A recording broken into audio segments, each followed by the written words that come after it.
বিধি দ্বারা স্থাপিত ভারতের সংবিধানের প্রতি আমি অকৃত্রিম নিষ্ঠা ও আনুগত্য পোষণ করিব।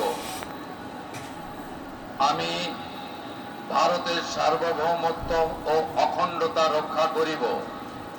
পশ্চিমবঙ্গ রাজ্যের মুখ্যমন্ত্রী রূপে আমার কর্তব্যসমূহ নিষ্ঠাপূর্বক এবং বিবেকসম্মতভাবে নির্বাহ করিব এবং ভয় বা পক্ষপাত, প্রীতি বা বিদ্বেষ রহিত হইয়া সকল শ্রেণীর জনগণের প্রতি সংবিধান ও বিধি অনুসারে ন্যায়াচরণ করিব।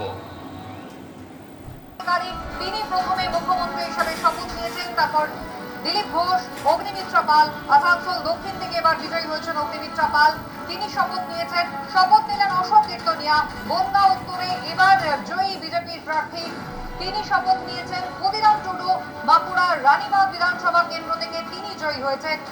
নিশীথ প্রামাণিক উত্তরবঙ্গ কোচবিহারের মাথাভাঙা বিধানসভা কেন্দ্র থেকে এবারের জয়ী প্রার্থী তিনি এবারের মন্ত্রিসভায় জায়গা পেতে চলেছেন, শপথ নিয়েছেন তিনি।